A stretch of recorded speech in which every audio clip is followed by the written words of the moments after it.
Coucou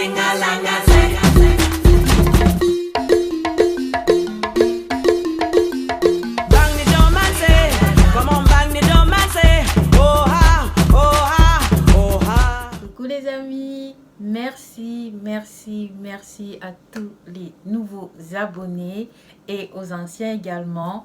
Donc pour ceux qui sont nouveaux, je vais juste faire un petit rappel de la ligne éditoriale de cette chaîne. Ici, je parle d'adaptation à l'étranger, étant donné que je suis une femme noire en Chine. Donc voilà, dans cette chaîne, on va parler de la Chine, de la science, de la littérature. Ça me ferait un plaisir quoi de partager tout ce que je vivrai ici avec vous. Aujourd'hui, je vais un peu parler des 7 forces de la Chine. Bon, ça va faire à peu près 2 ans que je vis en Chine maintenant. Et de ce que j'ai remarqué, de ce que j'ai pu lire et voilà, tout ce qu'il y a autour du mystère asiatique au mystère chinois, mystère oriental. Pour moi, ça repose sur 7 forces majeures que l'Afrique devrait copier, sur lesquelles l'Afrique devrait se reposer pour pouvoir enfin se libérer de toutes ces chaînes et s'épanouir.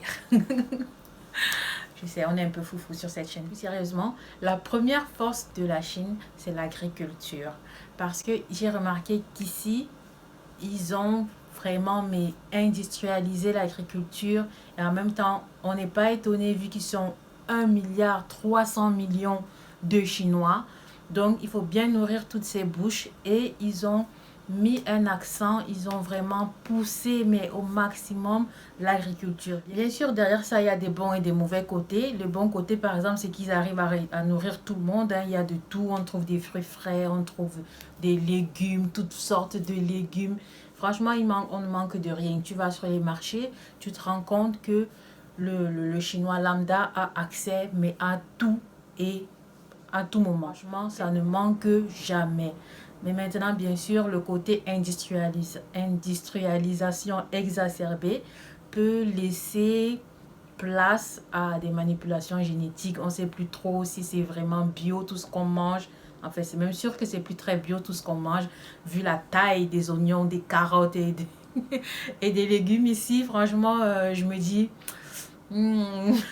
quoi. Mais d'un autre côté, tout le monde trouve son compte parce que déjà c'est moins cher, c'est vraiment abordable et en plus de cela ça se retrouve facilement partout. À chaque coin de rue, tu as un petit shop, tu as une petite échoppe où tu peux retrouver fruits, légumes, tous ces petits aliments du quotidien. Donc tu sens que l'agriculture ici est vraiment ancrée dans leur culture, dans leur tradition, parce que tout le monde a à peu près un petit coin de jardin, ne serait-ce qu'un pot sur son balcon où il fait grandir un légume, où il fait grandir une plante médicinale. Tout le monde a la main verte en Chine, j'ai l'impression. Je crois que l'Afrique devrait copier cet exemple parce que tous ces produits-là qui sont sur la table des Chinois, ce sont des produits par les Chinois, pour les Chinois. Donc voilà, ça c'était le premier point pour ma part qui fait la force de la Chine, c'est qu'elle se nourrit seule. Elle n'a besoin de personne pour se nourrir. Voilà. Le deuxième point qui fait la force de la Chine, selon moi, c'est le génie scientifique et technique. Franchement, depuis ces 30 dernières années, les Chinois ont... investi considérablement dans les sciences. Aujourd'hui, ils ont les meilleurs virologistes, ils ont les meilleurs biologistes, ils font des avancées, mais pas des avancées, des bonds de géants en matière de sciences et de technologie. Ça, c'est une force vraiment de voir à quel point ils se sont appropriés les sciences et les technologies qui étaient à la base référencées, qui étaient connues pour être l'apanage du monde occidental. Eh bien, aujourd'hui, les Orientaux n'ont vraiment rien à envier aux Occidentaux. J'irais même jusqu'à dire que ces derniers viennent maintenant viennent apprendre de la Chine. Et ils sont toujours en train d'aller plus haut, plus loin, que ce soit en sciences, que ce soit en technologie.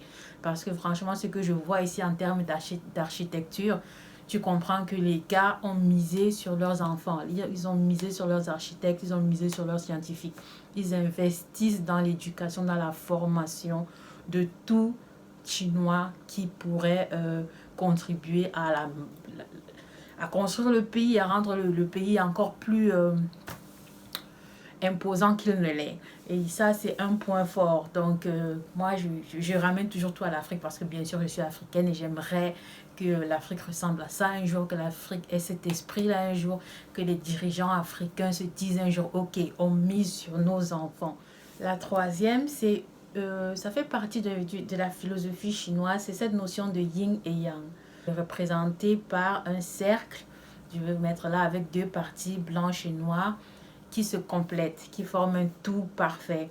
Et dans chacune des parties, il va avoir un petit point représenté, enfin un petit point rempli avec l'autre partie. Donc, sur une image, vous verrez mieux de quoi je parle.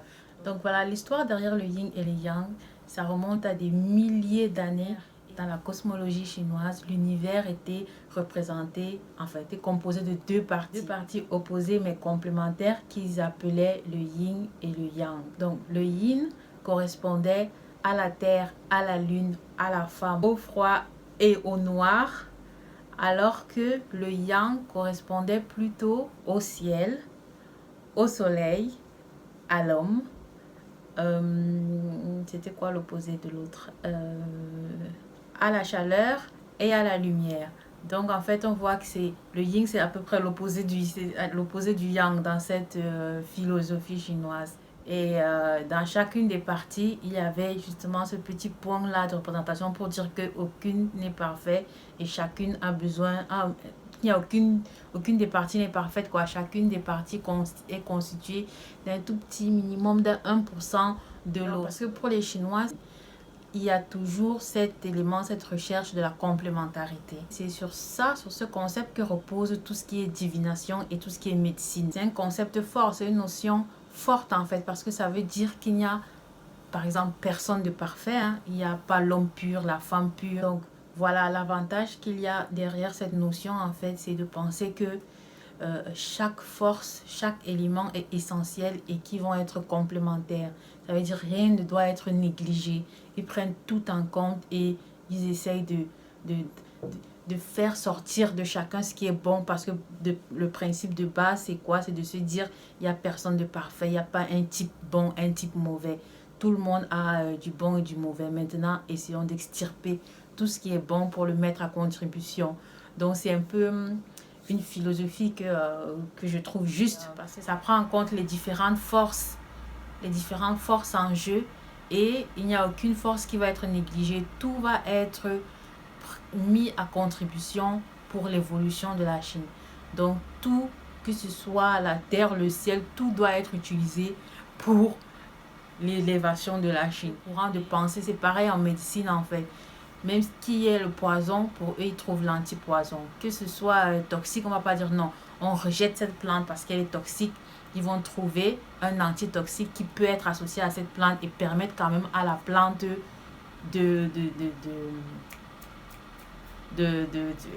et permettre quand même à la plante de jouer son rôle, c'est-à-dire d'avoir son effet médicinal. Donc même leur médecine repose sur cet esprit-là, que non, il n'y a pas quelque chose qui soit bon et quelque chose qui soit mauvais. On peut prendre du bon dans tout ce qu'il y a. C'est à nous de réfléchir et de trouver qu'est-ce qu'il y a de bon dans chaque situation, qu'est-ce qu'il y a de bon dans chaque élément, qu'est-ce qu'il y a de bon dans mon parcours, qu'est-ce qu'il y a de bon dans ce que j'ai, qu'est-ce que je peux utiliser pour toujours aller plus loin, plus loin, plus loin. Donc c'est un peu une façon de penser qui fait en sorte qu'on est positiviste, qu'on est optimiste et qu'on regarde toujours à l'avant, à aller de l'avant. Et j'aime cette façon de penser et je pense que c'est une force chez les Chinois que les Africains devraient avoir. Parce que je trouve que bon, on est souvent un peu trop pessimiste. On dit voilà, chez nous, il y a tout ce qui est mauvais. Il y a la pauvreté, il y a la saleté, il y a la poussière, il y a les moustiques, il y a les maladies. Mais si on commence à regarder ce qui a déjà été fait et regarder comment on peut tirer notre épingle du jeu dans ce qui a déjà été fait, ou alors comment on peut tirer le meilleur parti de chaque situation, parce qu'il y a forcément toujours un côté bon dans chaque situation. Si on a plus cet esprit combatif là, plus cet esprit optimiste, c'est peut-être un peu utopique, mais je crois que ce serait déjà, ça pèserait un minimum dans la balance. En tout cas, de ce que je vois ici, ça contribue ça contribue à ce que les Chinois aient ce mental d'acier qu'ils ont là. La quatrième, c'est, comment je dirais, le fait qu'ils aient une spiritualité sans religion. Et j'explique.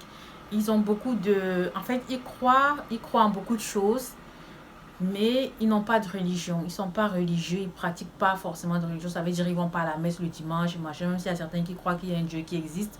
D'autres, bon, ça peut être un Dieu chinois adapté à leur sauce. D'autres croient en Bouddha, en ceci, en cela. Mais ils ne pratiquent pas forcément de religion, déjà parce que c'est interdit, je crois, par le gouvernement de pratiquer une religion. Si, excepté qu'on soit vraiment d'une minorité ethnique. Le chinois sous le régime chinois n'est pas habilité à pratiquer une religion. Même si tu peux être spirituel, croire en ce que tu veux, mais tu es interdit par exemple d'aller prêcher, d'aller essayer de convertir les... Un témoin de Jéhovah ici, mais tu vas en prison direct quoi. Dès que tu frappes à la première porte, c'est fini pour toi. Parce que c'est interdit, mais tu peux croire en ton Dieu et faire tes prières chez toi. Personne ne viendra t'arrêter pour ça. Mais dès l'instant où tu veux exercer une pratique religieuse qui pourrait inciter des gens à te suivre ou qui pourrait, je sais pas, perturber l'ordre l'ordre normal, bah, tu es passible de prison. Moi, je trouve que c'est une force. Pourquoi? Pas parce que j'ai quelque chose contre la religion ou la pratique de la religion. En fait, si. J'ai exactement quelque chose contre les pratiques abusives ou alors les religions qui nous endoctrinent et qui nous éteignent le cerveau, qui nous empêchent d'évoluer. Ces religions qui se multiplient en Afrique. Ok, construisez une chapelle par-ci, par-là si vous en avez envie. Mais également à côté, construisez, je sais pas moi, des industries qui vont permettre au peuple de fabriquer eux-mêmes par exemple et puis de vendre et voilà quoi, et de pouvoir subvenir à leurs besoins au lieu d'aller toujours donner leurs 10 francs à l'église et rester toujours dans cet état de pauvreté. Bah, c'est sur ce que sur ce point en fait que je suis pas trop d'accord avec ces églises qui abusent et abusent un peu de la pauvreté des gens. Le cinquième point, c'est ça, je l'ai vu dans quelqu'un, un professeur qui parlait de la Chine. Et j'ai reconnu en fait que ce point était justifié. C'est la civilisation du rite ou alors la civilisation un peu de la loi. Ici, ils sont vraiment très, très, très à cheval sur ce qui est sur la loi. Parce qu'ils sont déjà convaincus que voilà, le gouvernement qui les dirige fait au mieux pour le maximum. Donc, on n'a pas de raison de dire non, de dire nous, on ne suit pas, nous, on veut une meilleure vie. Pour l'instant, chacun a son petit manger, son petit coin couché, chacun reste tranquille. Ils sont assez confiants de ceux qui les guident et ils obéissent, mais à la loi. Il n'y a pas de... Ils obéissent à la loi. Ils marchent comme ça. Quand le gouvernement, le parti dit on va à gauche, vous allez à gauche. On va à droite, vous allez à droite. Pour eux, ça va. Pour eux, ça va. Bon. Moi, je regarde ça de loin. Je regarde ça de mon regard d'étrangère, de mon regard extérieur. Je ne sais pas quelles conditions seraient mieux que chacun se batte et que chacun ait le droit de parole et puis que les pauvres soient dans une classe plus grande. Et je crois que c'est une force de croire en ses dirigeants, d'avoir ainsi confiance en ses dirigeants et de faire d'avancer comme un seul homme en fait, d'avancer comme un seul homme. C'est tout le pays qui avance là du coup. Donc, je crois que ça fait aussi également une force de la Chine. La sixième, c'est la langue. Je pense que la langue chinoise, sa particularité du fait que ce soit une langue qui ait ses caractères propres, ça crée un sentiment vraiment d'attachement fort, d'un sentiment identitaire très fort. Parce que derrière chaque caractère, il y en a 3000 de ce que j'ai vu et ils utilisent en moyenne 1500. Mais derrière chaque caractère, il va y avoir une histoire. Et durant tout leur parcours scolaire, ils ont appris quelle était l'histoire, pourquoi maintenant on écrit ça comme ça, pourquoi on n'écrit plus ça comme ça. Qu'ils aient leur langue à eux, qu'ils parlent leur langue, qu'ils utilisent leur caractère, ça crée une sorte de bulle qui fait en sorte qu'on est on sent qu'on appartient à un tout et voilà quoi, ça forme, ça fait partie, ça renforce cette idée de bloc chinois. On est dans notre bloc. Donc, nous qui parlons cette langue, voilà, on est entre nous, on est fort quand on est entre nous. Ça crée un peu ce lien-là et ça crée... et surtout qu'ils s'identifient à ça, quoi. Ils portent ça en étau, en échafaud. Je ne sais plus quel est le mot, mais j'ai envie de l'utiliser. Voilà quoi, ils portent haut, ils portent fièrement leur langue, leur écriture. Et le fait justement de se reconnaître dans cette identité-là et d'accepter et de mettre ça en avant comme ni meilleur qu'une autre, ni moins bien qu'une autre, mais juste son identité, moi je pense que ça fait une force. Je rêve que les Africains également mettent plutôt toute leur langue en avant. Moi, je regrette par exemple le fait que euh, des collègues chinois me demandent ouais, quelle langue vous parlez chez vous. Je dis français. Je dis anglais. Alors que on a 300 langues. Ils me demandent mais comment ça se fait? Vous avez 300 langues, mais vous parlez le français et l'anglais. Qu'est-ce qui se passe? Vous n'avez pas d'écriture? Je dis bah si, il y a des peuples, il y a des langues où il y a de l'écriture. Il y en a même plein. Il dit mais après bon, dans leur tête, ils ne disent plus rien, mais dans leur tête, je sens bien qu'ils se disent on a raté notre éducation. Et je comprends. Et c'est ça qui m'a fait le réveil, en fait. Parce que le fait qu'on me pose à chaque fois la question, moi, je me suis demandé, mais en fait, c'est quoi l'histoire? Pourquoi on parle français et anglais au Cameroun? C'est vrai que je connais toutes les vagues occidentales, les vagues colonisatrices qui sont passées au Cameroun, les Allemands, les Anglais, les Français, blablabla. Ça, on connaît. Mais pourquoi, au final, on s'est dit, on va rester avec cette langue? Quelqu'un pour me répondre. Et la dernière force, la septième, du coup, c'est quoi? C'est le fait, justement, c'est un peu dans la continuité de la sixième force, c'est le fait de ce fort attachement identitaire. Mais sauf que cette fois-ci, on ne va pas juste s'attacher à l'identité, mais ça, ils sont également très attachés à leur histoire. Tous les Chinois connaissent leur histoire. Donc, tout ce que les Occidentaux disent et tout, machin, machin, eux, ils savent quelles sont les histoires. Quand on dit, ouais, la Chine était pauvre, et puis il y a 60 ans, ils se sont réveillés et ils ont commencé à le boom économique et machin, et scientifique et technologique. Eux, ils savent que ça fait des millénaires qui font un peu les montagnes russes comme ça, là, entre richesse et pauvreté. Le temps où il y avait le marché de la soie, la route de la soie, tout ça. Ils étaient riches, ils étaient prospères. Et après, avec la guerre des royaumes dans leur empire chinois, là, l'empire, je ne sais pas si c'était mongol ou quoi. Bref, ils ont connu plusieurs périodes de richesse, de pauvreté, de richesse, de pauvreté. Donc, différents temps de prospérité financière. Et tous les Chinois sont au courant en fait de ça. Donc, ils ne se sentent pas un occidental ne peut pas dire ah mais vous la Chine vous êtes pauvre et tout. C'est vrai on a tendance un peu à les mépriser très vite, mais eux ils savent ce qu'ils valent, ils savent par quoi ils sont passés et ça donne une certaine confiance qui fait en sorte qu'on ne peut pas leur marcher dessus et qui se croient vraiment, en fait, ils se croient capables de tout faire, de tout racheter, de tout prendre. Je suis sûre qu'ils sont pour ambition d'acheter le monde et qui sont vraiment dans un plan, dans un plan qui a pour but de le faire. Franchement, je crois sincèrement qu'ils sont dans un plan où ils se disent que non, dans 1000 ans, on doit être... Il doit y avoir des jaunes partout. Bon, c'est juste pour rigoler, mais c'est un mindset en fait, tout ça qui repose sur son histoire, qui repose sur son identité ethnique, sur son identité en tant qu'être humain, à quel groupe on appartient, donner de la valeur à ce groupe et croire que ce groupe est un groupe à part entière, qui n'a pas forcément besoin des autres pour évoluer, mais qui évolue avec les autres. Donc voilà un peu les 7 points. Je crois que c'est la force véritable de la Chine qu'on voit aujourd'hui repose sur ces 7 caractères. Et je crois que l'Afrique devrait apprendre pour l'Afrique devait apprendre. Quand je dis l'Afrique devait apprendre, c'est pas que l'Afrique ne sait pas, c'est l'Afrique sait, mais disons que l'Afrique n'arrive pas à se détacher de toutes les censures qui qui empêche d'éclore. Donc pour moi, c'est juste qu'il faut à un moment donné qu'on se détache, mais vraiment, quoi, que la rupture soit brutale, sèche, une fois. On ne veut plus des petits, non, non, non, non, que ça se fasse en une fois et puis c'est bon. Et puis on avance. Donc pour moi, voilà ce que je voulais partager avec vous de ce que la première vidéo culture de la chaîne sur la Chine.